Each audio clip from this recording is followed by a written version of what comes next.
Thank you, Dr. Akira.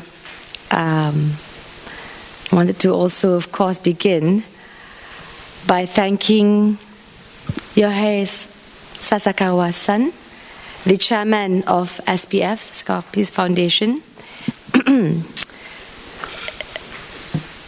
Tanaka-san, the president of Sasakawa Peace Foundation, and of course, the Honorable Dr. Surin Pitsuwan, always charming and ever eloquent, former Secretary General of ASEAN, and more importantly, really galvanizing the strength and the spirit of ASEANs everywhere. Honorable panelists and speakers, respectful delegates, ladies and gentlemen, Assalamu alaikum wa rahmatullahi wa barakatuh. Very good morning and peace be upon all of you. It is truly an honor of mine to continue the legacy of Dr. Sri Anwar Ibrahim, a legacy which he will, of course, take on himself to continue once he's out. But as the original convener of the first World Forum for Muslim Democrats in 2014, it is very fortunate for all of us here to be together in the program's third installment here in Japan with such wonderful weather, if you can withstand the cold. My father remains occupied in the solitude of incarceration, and if you take into account the years that he spent behind bars, it's been 11 and counting. It is, however, a soulful reminder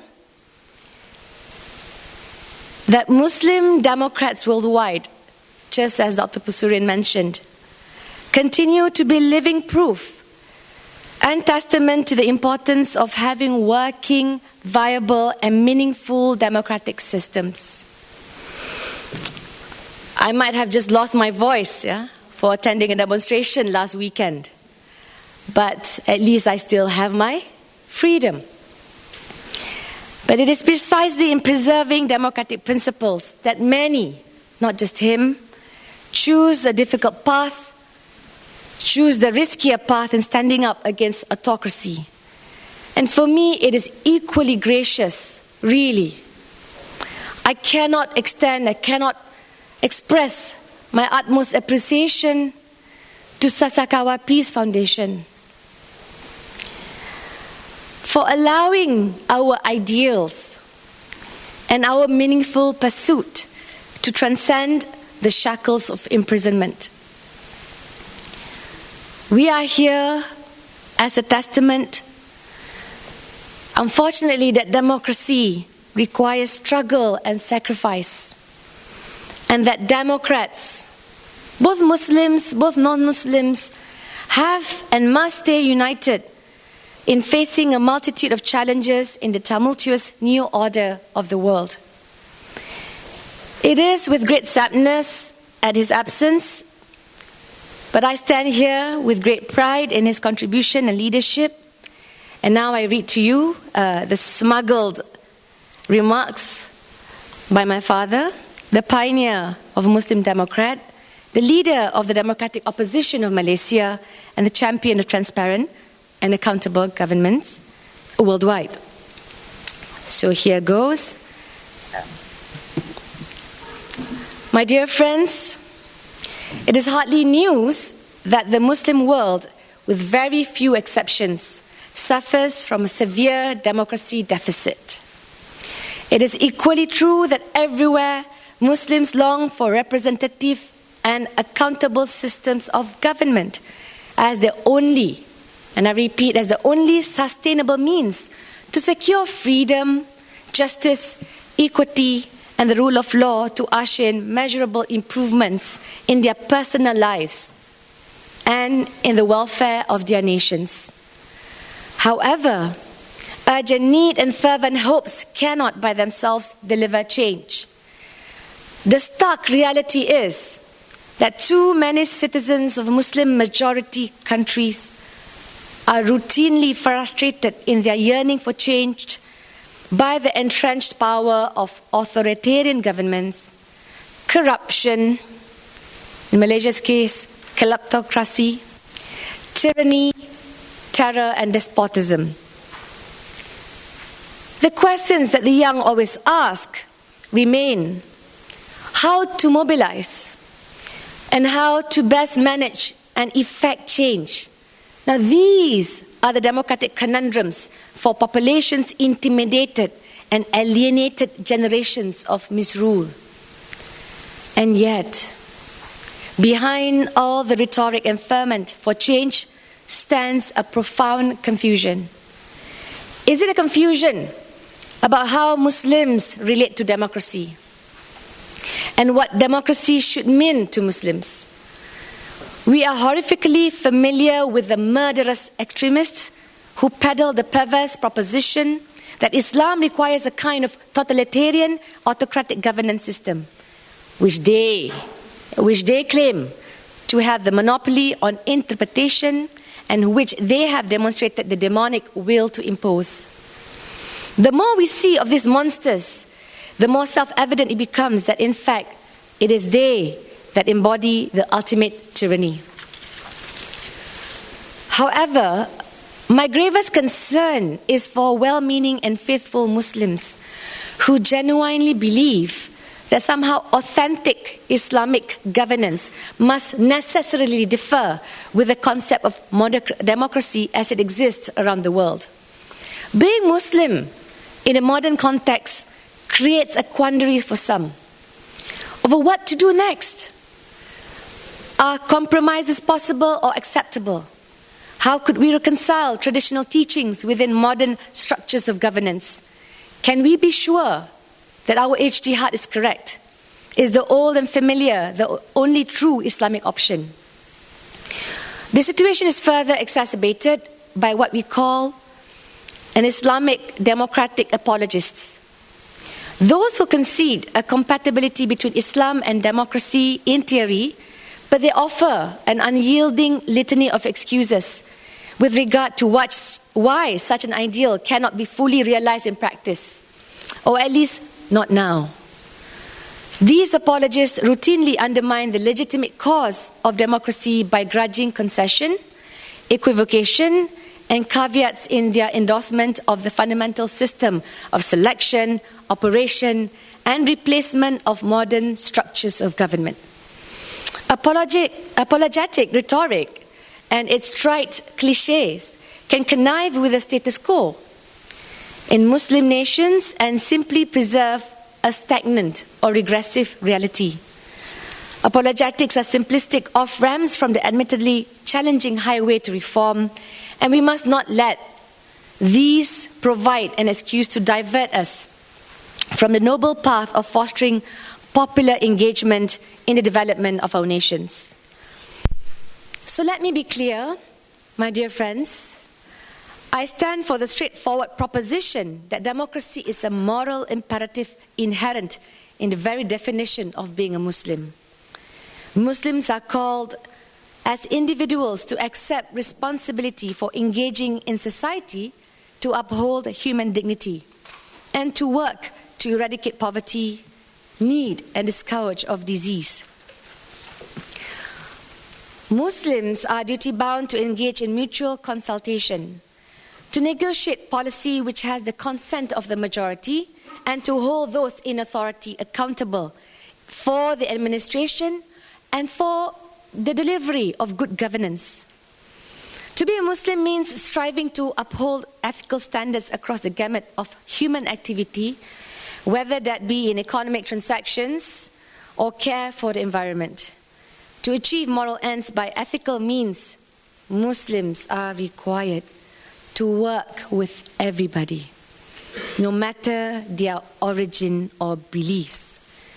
The indisputable objective driven by faiths is to institute freedom, justice, and equity as the basis of all relationships. Now, Islam promotes, requires, and mandates democratic engagement as a universal principle. Universal values, the moral and ethical precepts of Islam are open-ended, ongoing, ever-present imperatives. Islamic values are neither the possession nor exclusive preserve of Muslims. They are a yardstick, a rahmatan lil alameen, by which all actions are critically examined. They are a metric by which anyone, no matter their nation, ethnicity, color, creed, and language, can achieve the best interest of human improvement and well-being. I think this is the Islamic vision of making a better world for all, and this is the agenda of the Muslim Democrat. To me, what I advocate is beyond question rooted in the principles of Maqasid al-Sharia, the highest order purposes of governance. Now, these principles are timeless. However, their application and expression must always be reinterpreted and understood in the context of present situations, challenges, opportunities. The application of the Maqasid al-Sharia principles must protect and uplift even diverse, multicultural, pluralistic societies with a strong ethical foundation. And for Southeast Asia, especially in the experience that we face, the plight of the Rohingyas, if left ignored, means you're definitely not observing any of these principles. Now, arcane terminology and traditional conventions cannot muffle debate about the best route to enacting our principles. Our principles must be articulated clearly and coherently in the terms and language of today. They must address the concerns and realities of our time, or they will fail the most basic test of relevance. The condition of the Muslim world is perilous. Civil wars ravage the lives and livelihoods of millions. Devastation and death are humanitarian nightmares sweeping across borders. I just spoke to Dr. Karul. 2 years ago, we had thought things would get better. But 2 years later, here we are. You look at spreading of agony and destabilizing ever wider reaches of the world. Waves of immigrants seeking shelter and safety demand our compassion as if it's something that they have to demand, as if it's something that is a bonus. And they confound our ability to effectively cope with ever-increasing need. But perhaps what we need most is a reminder that we still have souls. Poverty and the lack of either amenity, opportunity, or hope festers in the wake of this dislocation. Now, over the course of generations, the democratic deficit has eaten away at the underpinnings of security, progress, and well-being in most Muslim countries. It's fermented the crisis that engulf our societies. What is there to choose when on one hand we have the fanatic wielding homicidal ideology with a suicidal disregard for human values? On the one hand, we have autocratic or kleptocratic regimes whose records range from suppression to oppression to ruthless tyranny, steeped in the blood of their own people. And you have to start thinking, perhaps there's rationale to why Sheikh Rashid Ghanouchi said this is a post-Islamism era. Because really, are you left with a particular possible choice? When you embrace democracy, would your choice be realized in its truest form? We have a former member of parliament from Egypt. Only former because he was ousted in a coup. I think this is important deliberations facing us here today. Now, the Muslim Democrat must be a coherent voice of conscience in the midst of this unfolding chaos. A voice of clarity that with critical analysis condemns the excess of fanatics and regimes alike. Fanatics as well as regimes, aka governments. The task ahead is not mere reflexive response to each new outrage against freedom, justice, or equity. The mission is excavating the root causes of problems with forensic precision, publishing our findings in unequivocal language, and working diligently to spread awareness and understanding of the Muslim democratic ideal and imperative. I hope SETA representatives can share with us their Islamophobia report focused on Europe, because these are actual numbers that can help us in deliberating solutions with greater precision. Now, the self-imposed confusion within Muslim political culture stokes the democratic deficit for the vast majority. whether it be the legacy of misrule, cloaked in the guise of democracy, or openly unrepresentative despotism, or the distorting reality of client statutes to foreign powers that has enriched and secured sectional establishments.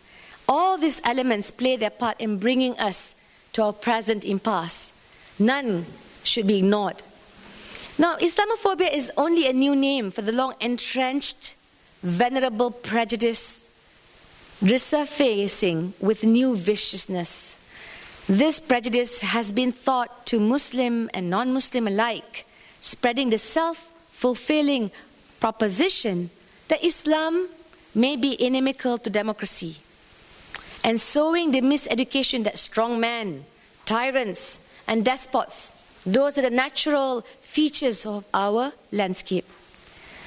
Years of accepting the devil you know over the devil you do not, thinking prepared the path for today's crisis. A devil is just that, a devil. As an evil scourge on society, knowingly supporting such without sufficient incubation of alternatives has been a tragedy, more than a century in the making.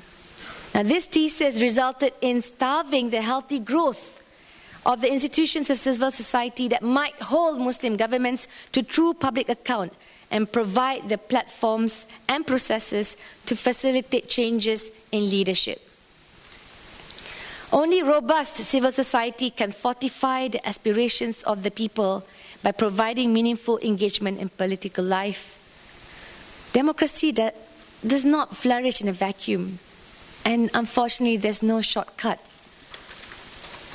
The democracy deficit is a man-made chasm constructed from fear of the masses, a lack of trust in the intentions and aspirations of the population at large. What's the difference, really, between those speaking of a guided democracy within? Asian values, which was very, very popular at one time, thanks to Lee Kuan Yew, and those accepting the presence of fragile democracies and hybrid democracies and regimes or without. No matter how well-intended the thinking, the results have been the same. Authoritarian rule that allows no space to freely articulate critical alternatives and indeed to criticize other than the ruling parties or their core elite. I'm quite surprised to find out a new term now, which is our civil society. Should have thought this is the norm for governments in Southeast Asia. Not all, of course. The ambivalence of Western powers, be it the United States, the UK, France or others, cannot be ignored. I mean, none are innocent bystanders.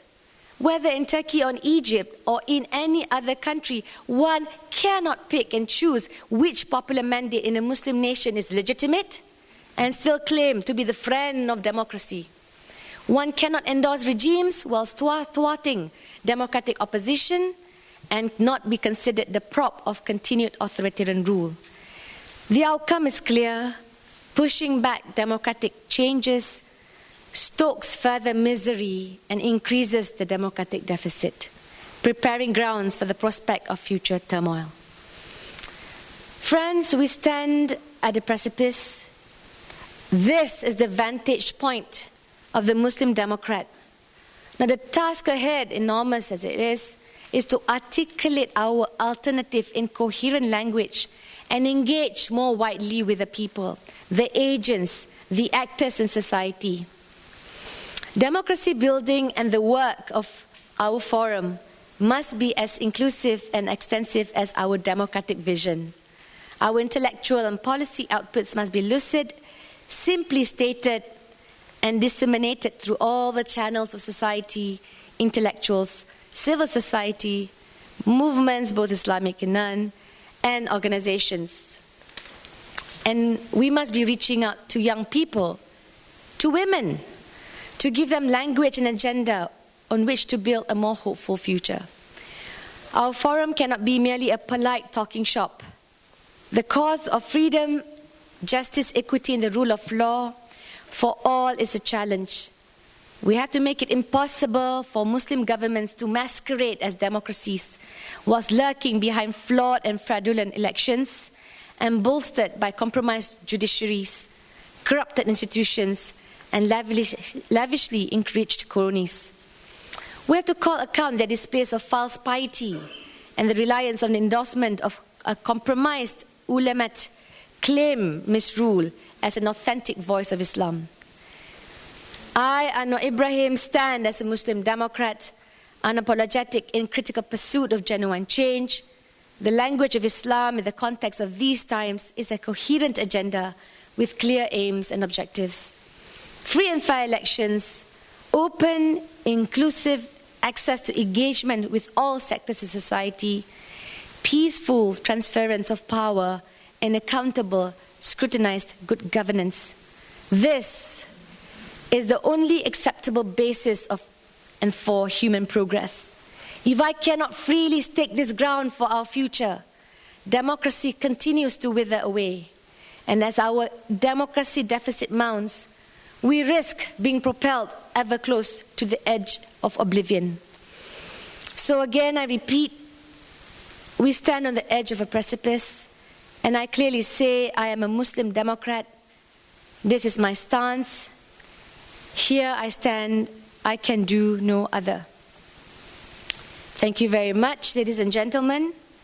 Allow me to follow in the footsteps of Dr. Surin Pitsuwan to really challenge you to form a conference that really needs to succeed in order to make great contributions for future use of both Muslims and non-Muslims. Wassalamu alaikum warahmatullahi wabarakatuh.